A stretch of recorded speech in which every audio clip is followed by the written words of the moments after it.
Gold, trusted gold buyers. మీరు తాకట్టు పెట్టిన బంగారాన్ని విడిపించి ఈ రోజు ఉన్న మార్కెట్ ధరకు కొనబడను. భగవంత్ కేసుల్లోనే మీకు మామూలుగా ఒక క్యారెక్టర్ ఆర్టిస్ట్ ఎవరికన్నా ఒక చిన్న రోల్ ఉంటుంది. బట్ దాంట్లో మాత్రం మీకు బాలకృష్ణ గారితో కాంబినేషన్ సీన్స్ ఉంటాయి. విలను ఆయన national award winner national award winner sir. So ఆయనతో కాంబినేషన్ సీన్లు ఉంటాయి. సో ఆ సినిమా ఎక్స్పీరియన్స్ చెప్పండి. భగవంత్ కేసులు మీరు మర్చిపోలేంది ఏదైనా బాలకృష్ణ గారితో కానీ సెట్లో జరిగింది కానీ ఏదైనా ఒక చిన్న ఎక్స్పీరియన్స్? ఇంతే సార్, ఆ సినిమా రావడమే ఒక గొప్ప అనుభవం, గొప్ప అనుభూతి, గొప్ప ఆనందం. ప్రత్యేకమైనటువంటి మెమరీస్ ఏం లేవు, కానీ ఆ సినిమా మొత్తం నాకు జ్ఞాపకం ఉండాల్సిన విషయమే. అయితే నాకు ఒక చిన్న మెమరీ ఉంది. ఆ సినిమా ఆడియో ఫంక్షన్లో సక్సెస్ మీట్లో నాకు గుర్తులేదు, కానీ బాలకృష్ణ గారు మిమ్మల్ని పిలిచి లేచి వచ్చి success meet so Muralidhar Goud అని చెప్పి అంటే మీ పేరు పిలిచి మరి ఆయన గుర్తుపెట్టుకొని గుర్తుపెట్టుకోవటమే కాకుండా మరి సారు జనరల్గా చెప్పరు స్టేజ్ మీద. సార్ జనరల్గా ఎంత అంటే నా అభిప్రాయం, నేనే అనకూడదు ఆ మాట, కానీ ఎవరు చెప్పరు ఆ మాట. అంత మనసు విప్పి చెప్పరు. ఆయన అన్న మాట ఏంటో అది రికార్డు ఉందో లేదో తెలియదు ఎక్కడైనా, కానీ మురళీధర్ గౌడ్ అని పిలిచి తెలుగు సినిమా రంగానికి ఒక వరం అన్నారు ఆయన. అంత పెద్ద మాట వాడారు ఆయన. అంటే ఆయనకు ఫీడ్బ్యాక్ ఏముందో తెలియదు, లేకుంటే నన్ను అబ్జర్వ్ చేస్తే ఆయనకి ఏమనిపించేది తెలియదు, కానీ అంత గొప్ప మాట వాడారు.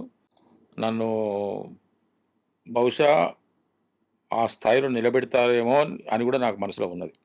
ఏదో ఒక గొప్ప ఆయన సినిమాలో ఆయనకు ఒక ఉజ్జి క్యారెక్టర్ ఏమైనా ఇప్పిస్తారేమో అని నాకు అనిపిస్తుంది మనసులో. ఆయన మీరు అన్నట్టు ఎక్కువ ఓపెన్ అవ్వరు, ఎవరి గురించి అలా చెప్పరు. ఆయన మనసుకు నచ్చితే మాత్రం చిన్న ఆర్టిస్టా పెద్ద ఆర్టిస్టా చూడరు. ఆయనకి ఆ క్యాలిక్యులేషన్స్ ఉండవు. మనసులో ఏమనిపిస్తే అది చెప్పేసేయడమే. పైగా సెట్లో ఆయన చాలా వరకు క్యారీ వ్యాన్కి వెళ్ళి కూర్చోవడం అట్టే ఉండదంట కదా, ఆర్టిస్టులను అబ్జర్వ్ చేస్తూ ఉంటారు.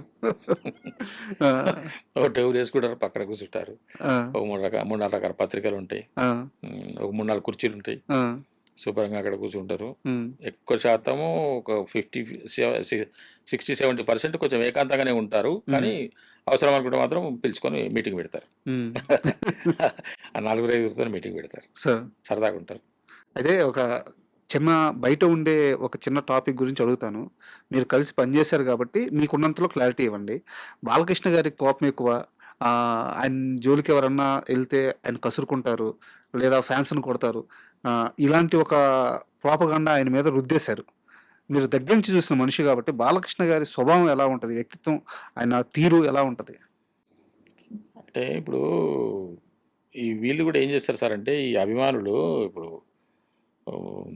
తోసుకోవడాలు, అనవసరమైన చొరవ తీసుకోవడాలు, బిజీగా ఉంటుంటారు. బిజీగా ఉన్న సందర్భంగా ఒక ఫోటో ఇవ్వమనటము, షేక్ హ్యాండ్ ఇవ్వమనటము, చేతిలో చేయమనటం అంటే ఎవరికైనా కొంచెం చిరాకేస్తుంది.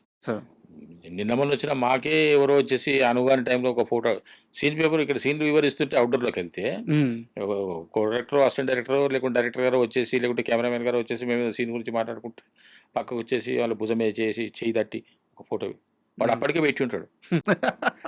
ఇటు చూడ ఉంటాడు, కోపం రాదా? అంతే, అంత మించి ఇంకోటి నాకు తెలిసి ఆయన కోపం అనేది ఎవరికైనా కోపం ఎందుకు వస్తుంది సార్? చేయకూడని పని చేస్తేనే కోపం వస్తుంది.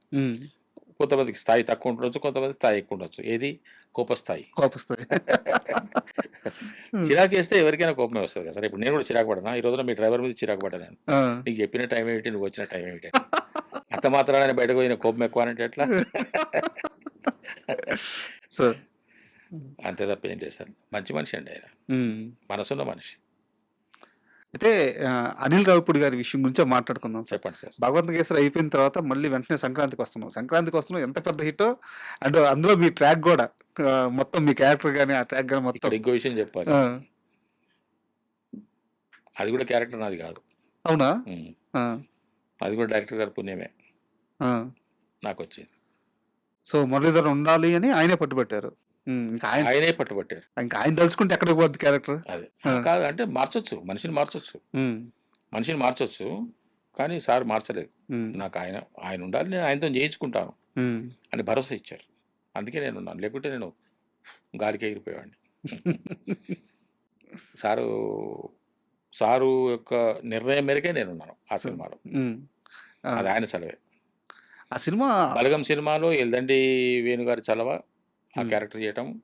'సంక్రాంతికి వస్తున్నాంలో' అనిల్ రావిపూడి గారి చలవే ఉమ్. ఆ క్యారెక్టర్ అవడం. ఆ సినిమా షూటింగ్ కూడా చాలా సరదాగా తక్కువ రోజుల్లో సరదాగా అయిపోయిందంట. హ్యాపీగా ఉంటుంది సార్ అనిల్ రావిపూడి గారితోని. ఆ, అసలు షూటింగ్ చేసినట్టే ఉండదు. సీన్ వివరిస్తారు, ఎక్స్‌ప్లెయిన్ చేస్తారు. ఆయన చేసేసుకుంటారు అంతే. ఉమ్, షాట్ ఓకే చేస్తారు. సింగిల్ టేకే ఓకే చేస్తారు. దాదాపుగా ఓకే చేస్తారు. ఎందుకంటే ముందే చెప్పింటారు కాబట్టి, చేసేవాళ్ళు కూడా పర్ఫెక్ట్‌గా ఉన్నటువంటి ఆర్టిస్ట్‌లే ఉంటారు కాబట్టి, వాళ్ళు అర్థం చేసుకుంటారు కాబట్టి ఈజీగా అయిపోతది. ఉమ్. ఆ బుల్రాజుతో ఎక్స్పీరియన్స్ ఏమైనా ఉందా మీకు? పూల్ రాజుతో ఎక్స్‌పీరియన్స్ లేదు గానీ ఆహ్, అంటే ఇగ షూటింగ్‌లో సరదాగా మాట్లాడుకునేది తప్ప ఎక్స్‌పీరియన్స్ ఏం లేదు. ఏమంటారు మిమ్మల్ని బుల్రాజు? తాతయ్య అంటాడు. తాతయ్య అంటాడు. కానీ సినిమా లేక తాతయ్య అని సినిమా జరుగుతున్నప్పుడు తాతయ్య అనేవాడు. ఆ, ఇప్పుడేమో బయట కనిపిస్తే "ఏం బుల్రాజు బాగున్నావా?" అంటే "బాగున్నానండి" అంటాడు. పెద్దోడైపోయాడు.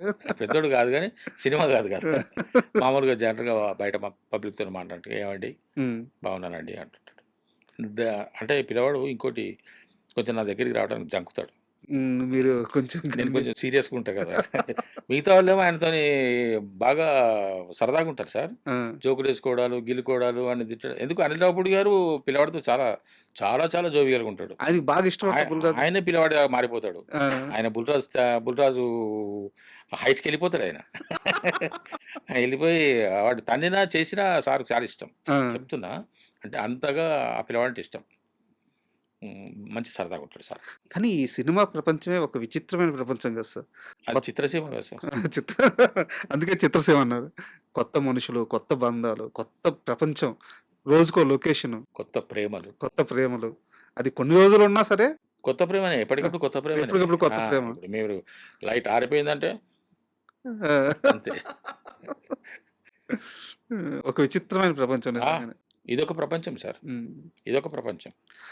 అనిల్ రావిపూడి గారు ఇటువంటి ప్రపంచంలో నేనుండడమే ఒక వింత. లేదు సార్, మీరు ఇక్కడికి విచిత్రం. రావాలి అని రాసిపెట్టుంది. మీరు ఎంత బలంగా కోరుకున్నారంటే 30 సంవత్సరాల బ్రేక్ తర్వాత కూడా 35 సంవత్సరాలు ఆగి కూడా నేను నటుడిని అవ్వాలని రాసి పెట్టుకొని, దాన్ని పూర్తి చేసుకొని, ఎంత క్రమశిక్షణతో ఉండాలి, ఎంత నిబద్ధతతో ఉండాలి, ఆ గోల్ మీద ఎంత బలంగా నిలబడాలి. అటువంటి నాకు సినిమాల్లో వేషాలొచ్చినాయి. సినిమాల్లో నేనిప్పుడు మీరనుకున్నట్టుగా కొంతవరకు కొంతమంది నన్ను పిలిచి సినిమాకు క్యారెక్టర్స్ ఇచ్చే పరిస్థితిలో ఉన్నా కూడా, హ్మ్. ఈ మధ్య నేను చేసిన సినిమాల్లో నాకు బాగా నచ్చిన సినిమా 'వెంకటరామయ్య' గారి 'తాలూకా'. సార్. నేనే వెంకటరామయ్యని. హ్మ్.